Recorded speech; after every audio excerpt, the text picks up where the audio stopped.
The second part of The Sleeping Beauty. Hello everybody, my name is Natasha, and I've been commanded by His Royal Highness Prince Bertie the Frog to tell you a story Nori. And so, in a moment, I'll be telling you the second part of The Sleeping Beauty. But first, here's a piece of gossip I've picked up about Bertie. As you know, Bertie used to be a handsome prince, but now he's a frog, and he's a bit sad about that, which is why he listens to Story Nories on his iPod to cheer himself up. Down on the pond today, Bertie is feeling an extra bit sad. He's really glumming around. Sadie the swan, who between you and me always takes extra special notice of Bertie, said to him, poor Bertie, you look so pale green today. What's wrong?" "Oh, I don't know," said Bertie glumly. "It's just that I think I miss the lovely Princess Beatrice." He croaked for a bit before going on. "You see, she was so very, very beautiful, and I just really miss her." "Oh, Bertie," sighed Sadie, "that's just about the saddest thing I've ever heard a frog say." Just then, Colin the carp interrupted them. "That's because Bertie's the only frog you know," he snapped. Colin is a very grumpy carp, and he can be quite rude sometimes. "Be quiet, you silly fish," said Sadie. "You've no romance, no love. No, well, it's all so sad. I just don't know what to say." "You could tell me how to become a prince again," said Bertie. "Well, I've got an idea. Today we'll tell a special story full of love and romance. Oh, it will be wonderful, and all the children will listen, and then you can be a prince again." "Oh no, not another soppy story," said Colin the carp. "That'll only make him go on about the lovely Princess Beatrice even more, and we'll all die of boredom. What Bertie needs is a good old-fashioned fright. That'll empty his green head of all your romantic nonsense." Sadie was most unimpressed by Colin the carp's speech, but Bertie says he's willing to give anything a try once. And so today, I'm going to tell you a rather scary story. Do you like scary stories? You won't be frightened? Just a bit? Well, I think I might be just a bit frightened when I tell you about the ogress who wanted to eat up the Sleeping Beauty and both her little children. If you listen to the first part of the story Nori called The Sleeping Beauty, you will know that a handsome prince discovered a sleeping beauty in a palace in the woods. She had been fast asleep for 100 years, but when he kissed her hand, she woke up and fell in love with him. They were married that very day. The morning after the handsome prince had married the Sleeping Beauty, he left her and returned home to the city where his father, the king, was anxiously waiting for him. When he reached home, the prince said that he had lost his way in the forest as he was hunting, and that he had slept in the cottage of a farmer who gave him cheese and brown bread. He did not say a word about the Sleeping Beauty, let alone how he had married her. The king, his father, who was a good man, believed him, but his mother could not be persuaded it was true. And seeing that he went almost every day a-hunting, and that he always had some excuse ready for so doing, though he had slept out 3 or 4 nights together, she began to suspect that he was married, for he lived with the princess for over 2 whole years, and they had 2 children, the eldest of which, who was a daughter, was named Morning, and the youngest, who was a son, they called Day. The queen spoke several times to her son to ask him how he passed the time, but he never dared to trust her with his secret. He feared her, though he loved her. for she was of the race of the ogres, and the king would never have married her had it not been for her money. It was even whispered about the court that she had ogreish inclinations, and that whenever she saw little children passing by, she had all the difficulty in the world to stop herself pouncing on them and gobbling them up for a snack. And so the prince would never tell her one word about his beautiful wife and 2 little children, but instead kept them a secret. His father died about 2 years later, and although the prince was very sad, he became lord and master both of the people and of himself. A month later, he announced his marriage to the cheering crowds, and he led his beloved wife, the former Sleeping Beauty, in a great procession to the palace. They made a magnificent entry into the capital city, she riding between her 2 children, for now he was king, and she was queen of all the land. Soon after, the king went to make war with the Emperor Contalabute, his neighbour.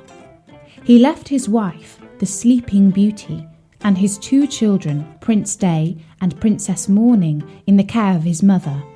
His war went on all summer, and after a while his mother, the ogress, said to the Sleeping Beauty, "Why don't you go to visit your old palace in the forest, my dear, and see that everything is in order there? And I will look after little Princess Morning and little Prince Day."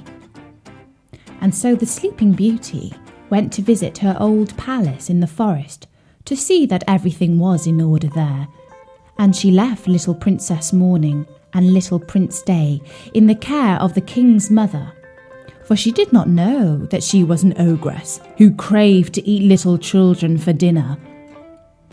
As soon as the Sleeping Beauty was gone, the queen went into the palace kitchen. She said, "I have an idea to eat little Morning for my dinner tomorrow." "Ah, madam!" cried the chief cook of the kitchen. "I will have it so," replied the queen, and this she spoke in the tone of an ogress who had a strong desire to eat fresh meat. "And I will eat her with a cranberry sauce." The poor man, knowing very well that he must not play tricks with ogresses, took his great knife and went up into little Morning's chamber. She was then 4 years old, and came up to him jumping and laughing to take him about the neck, and asked him for some sugar candy, upon which he began to weep. The great knife fell out of his hand, and he went back into the yard and killed a little lamb, and dressed it with such a good sauce that his mistress assured him that she had never eaten anything so good in her life. But in truth, he had saved little Morning, and carried her to his wife to hide her in a hut he had at the bottom of the courtyard. About 8 days afterward, the wicked queen said to the chief cook of the kitchen, "I will eat little Day for my supper." He answered not a word, being resolved to cheat her as he had done before. He went out to find little Day, and saw him with a little sword in his hand, with which he was fencing with a great monkey, the child being then only of 3 years of age. He took him up in his arms and carried him to his wife, that she might hide him in her bedroom along with his sister, and in the place of little Day, he cooked up a young goat, very tender, which the ogress found to be wonderfully good. And so far all was well. But one evening this wicked queen said to her chief cook of the kitchen, "I will eat the Sleeping Beauty, and you will cook her with the same sauce I had with her children." It was now that the poor clerk of the kitchen despaired of being able to deceive her. The young queen was turned of 20, not reckoning the 100 years she had been asleep, and how to find a beast of the size and shape and firmness puzzled him. He decided that to save his own life, he must kill the Sleeping Beauty. and so he went to her palace in the forest, meaning to do just that. He put himself into as foul a mood as he could possibly manage, and came into the Sleeping Beauty's room in the palace with his dagger in his hand. When he saw her beautiful face, he could not bring himself to kill her, but told her, with a great deal of respect, the orders he had received from the Queen Mother. "Do it," said she, stretching out her neck. "Execute your orders, and then I shall go and see my children, my poor children, whom I so much and so tenderly loved." For after hearing of the Queen's orders, she thought that they must be dead. "No, no, madam," cried the poor chief cook of the kitchen, all in tears. "You shall not die, and yet you shall see your children again.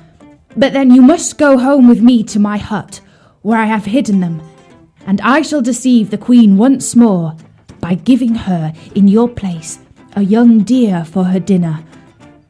And so he led her to his hut, where, leaving her to embrace her children and to cry along with them, he went and dressed a young deer which the Queen had for her supper, and devoured it with the same appetite as if it had been the Sleeping Beauty. She was so delighted with her cruelty, and she had invented a story to tell the king on his return, how the mad wolves had eaten up his wife and her 2 children. One evening, when she was rambling round about the courts and yards of the palace to see if she could smell any fresh meat, she heard, in a ground room, little Prince Day crying, for his mamma was sending him to bed without supper because he had been naughty.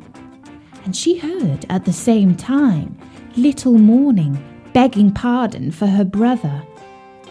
The ogress knew the voice of the Sleeping Beauty and her children, and being quite mad that she had been tricked, she commanded next morning, by break of day, with a most horrible voice which made everybody tremble, that they should bring into the middle of the great court a large tub, which she ordered to be filled with toads, vipers, snakes, and all sorts of serpents, in order to have thrown into it the Sleeping Beauty and her children, the chief cook of the kitchen, his wife and maid, and all whom she had given orders should be brought there with their hands tied behind them. They were brought out, and the executioners were just going to throw them into the tub when the king, who was not so soon expected, entered the court on horseback, for he came post, and asked with the utmost astonishment what was the meaning of this horrible spectacle. No one dared tell him, but the ogress, all in a fury to see what had happened, threw herself headfirst into the tub, and was instantly gobbled up by the ugly creatures she had ordered to be thrown into it for the others. The king was very sorry, for the ogress had been his own mother, but he soon comforted himself with his beautiful wife and his pretty children, and they lived happily ever after. The end. I'll be telling you another story, Nori, soon, but for now, from me, Natasha, bye-bye.